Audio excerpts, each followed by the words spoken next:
The wife of a late rock icon visits campus, and a popular addiction becomes a pricey one. This and more coming up on Sbu TV News.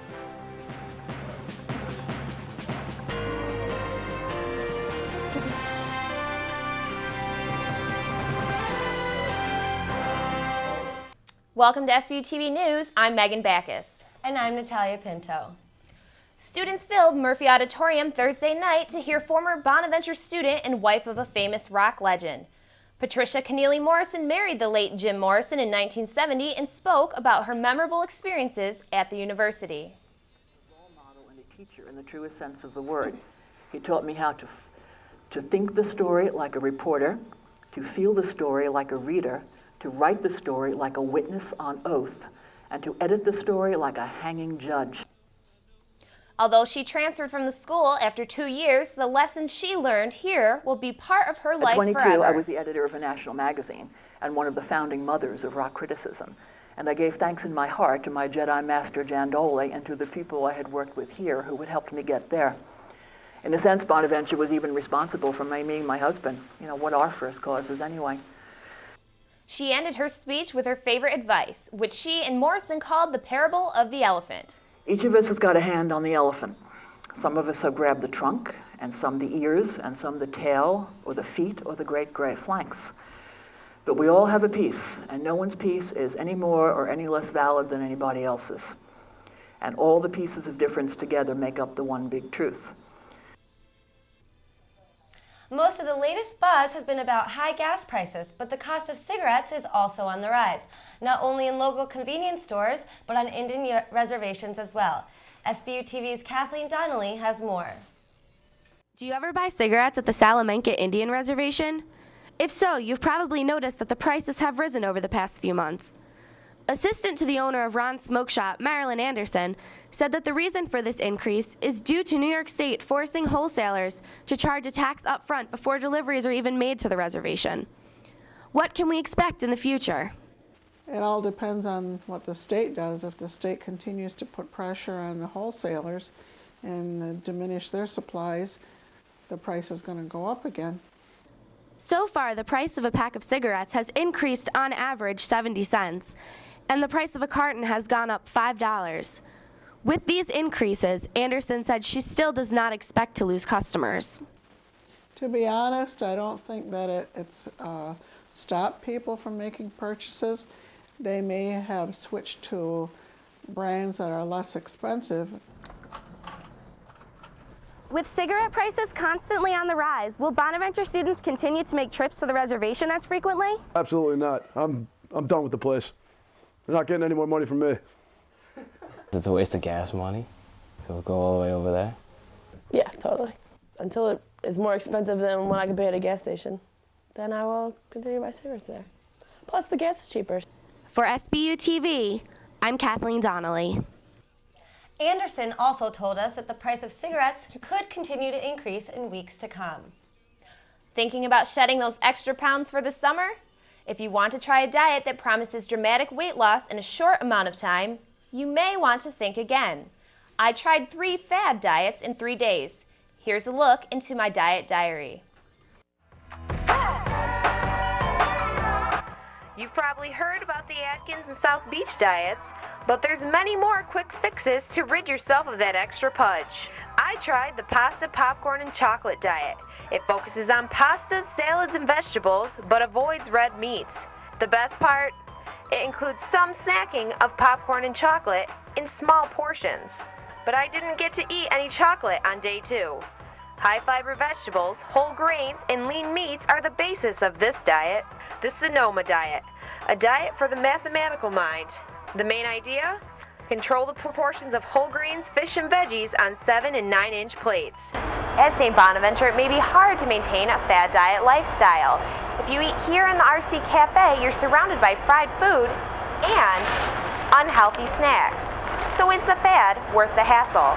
If you continually bounce back and forth or stay on those diets for long periods of time, then yes, you're compromising your health. I would rather just eat healthy for myself and eat foods that I like rather than try to conform to a diet with foods that I don't even like. You kind of wonder how eating like bacon and things like that can really be healthy for you.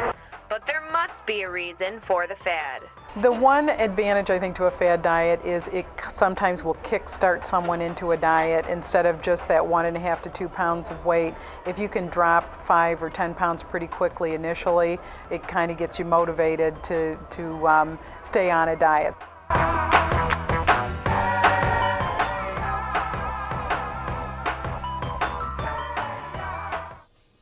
So Meghan, did you decide to stick with any of the diets you tried?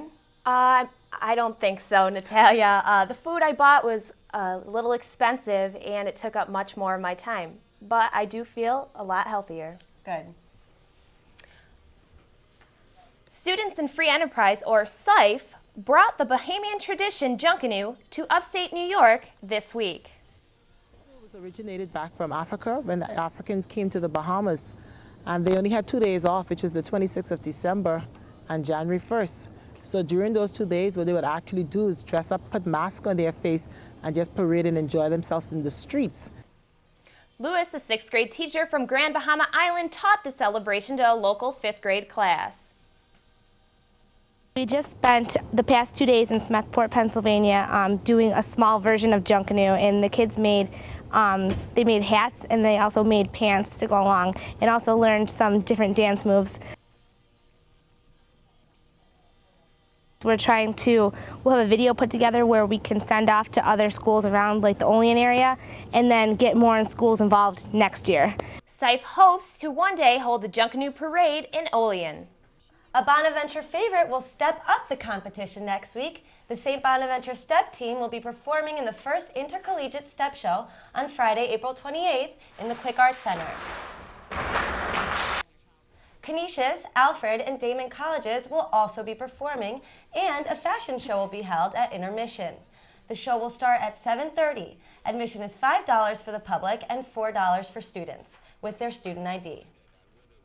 When we return, Jeff Sabatini will give us a look into a busy week in Bonaventure sports. Stay with us.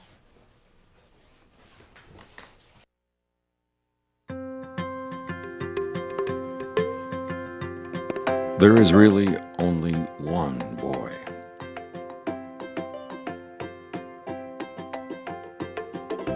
One girl.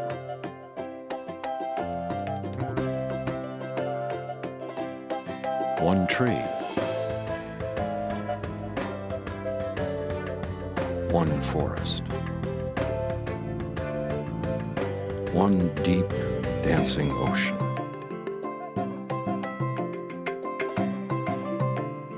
One mountain calling. One handful of sand through our fingers. One endless sky overhead. And one simple way to care for it all. Please visit earthshare.org and learn how the world's leading environmental groups are working together under one name, EarthShare. One environment, one simple way to care for it. Welcome back. Bonaventure sports team saw a lot of action this week. Jeff Sabatini joins us with sports. Jeff? Thanks, Natalia. The women's lacrosse team went into the April 18th game against Duquesne, ranked 18th nationally and the only undefeated team in Division I. Duquesne controlled the action early, scoring 2 quick goals to take a 2-0 lead. Bonnie's freshman Kate Foss spins past the Duke's defense, scoring the team's first goal. The team continued its first half dominance and went into the half leading 9-4. The Bonnies got on the board in the second half with a tip-in goal from junior Katie Hurley. Then the team netted 2 more quick goals in the second half and cut the Duke's lead to 3. Duquesne would score 3 unanswered goals before Foss scored her final point. Duquesne won the game 13-9. With the loss, it dropped the Bonnies to 12-1 overall and 3-1 in conference play. However, it wasn't all bad for the Bonnies as senior Courtney Gibbons scored the 100th goal of her career. The team completes its home schedule April 21st against George Washington. The baseball team welcomed the Buffalo Bulls to McGraw-Jennings Field on April 19th. Buffalo won the first game of the doubleheader 8-4.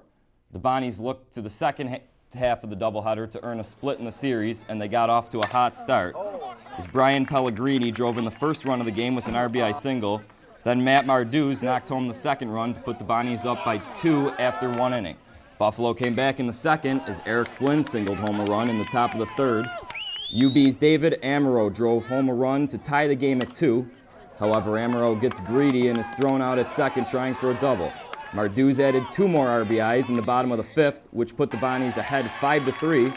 But once again, Buffalo had the answer as Mike Follis knotted the game at 5 in the top of the 6th. The Bulls then took the lead for good on Brad Augustin's RBI single as Buffalo went on to take Game 2, 8-5. The softball team dropped both games of a doubleheader to Canisius on April 19th. In Game 1, the Bonnies took a 2-0 lead in the first inning. But Canisius answered back with 3 runs in the top of the 2nd to take their first lead of the game, 3-2. The runs scored following 2 Bonaventure errors. The lead switched hands again in the 2nd inning as sophomore Patricia McKeon slid home after a wild pitch. On the next pitch, sophomore Brianna Bricker's sacrifice fly to center field brought Jessica King home. Canisius' Ashley Bonnette ripped an RBI single in the 4th to tie the game at 4. The Golden Griffins went on to win the game 5-4.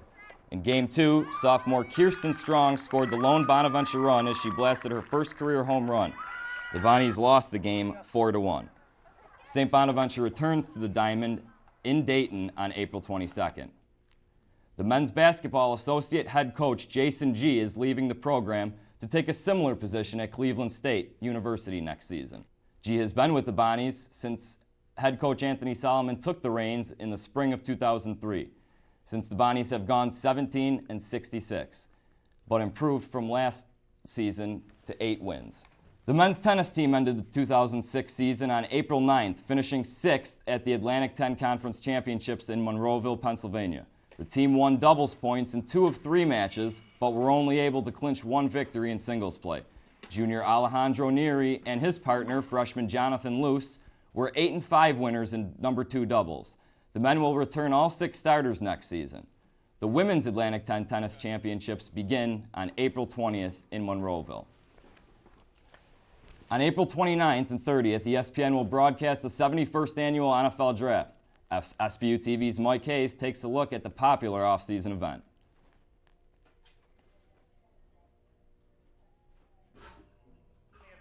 With the 11th selection, with pick number 42, the Dallas Cowboys selected from the University of Tennessee, Marcus Spears, defensive end from LSU. The NFL Draft is like a marathon for die-hard football fans. For 2 days, they're treated to extensive coverage and analysis to the future employment of about 250 college athletes. In last year's draft, the first round alone took just under 6 hours to complete, and just under 11 hours for the first 3 rounds. That's day 1. Day 2 is rounds 4 through 7, which only takes about 7 hours, all broadcast live on ESPN. But coverage starts long before draft weekend. NFL fans are overwhelmed with draft projections, player profiles, mock drafts, and prospect analysis. Is all of this really necessary? And just who's watching anyway? I think it's ridiculous. You've got baseball season just started. You've got playoffs for hockey and NBA getting ready.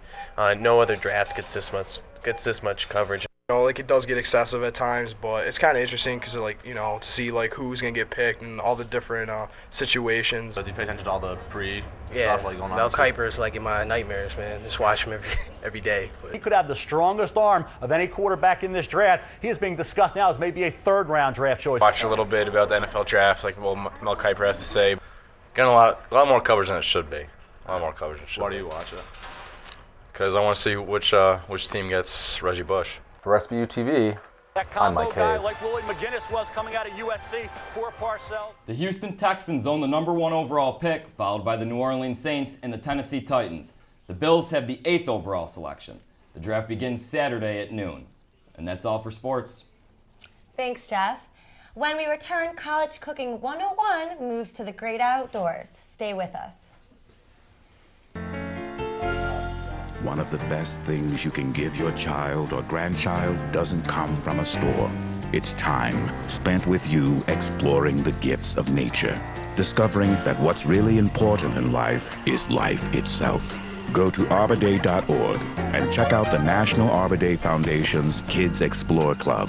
Your family will have fascinating adventures right in your neighborhood, and you'll gain a deeper appreciation for the wonders of nature and for each other. Whether you live in the city the country, or anywhere in between, ArborDay.org has fun activities just right for you. Oh, the Arbor Day Foundation, families across the nation, plant a tree today for all the world to share. The new Kids Explore Club, bringing children closer to nature and closer to you. Welcome back. As the weather heats up, so does our SBU TV grill. Rachel Ceccarelli and a special guest give the details on outdoor cuisine. As much as I love cooking and baking, my grilling skills are not that great. So for this week, Alex Crafts is going to take over. Thanks, Rachel. Today we're going to be making bratwurst and we're going to grill them. But first, before you grill things, you want to parboil them here to make sure they get cooked on the inside as well as on the outside. You want to set your stove to a higher setting for about 15 to 20 minutes. After that, the brats are probably done on the inside and safe to move them to the grill. Cook them for about 7 minutes on each side or until they're brown. In the meantime, you want to start getting your beer ready. Pour a can of beer in a roasting pan. Add some chopped onion, and then add some more beer. Add some brats. Put them on the grill. You can leave them on for as long as you want. I'd say at least 15 minutes to soak in the flavor. Hopefully your brats will come out as well as mine. For Sbu TV, I'm Alex Kraft. Those tips should come in handy as students gear up for spring weekend. That's all for SBU TV News. I'm Natalia Pinto. And I'm Meghan Backus. For Jeff Sabatini and all of us here, thanks for watching.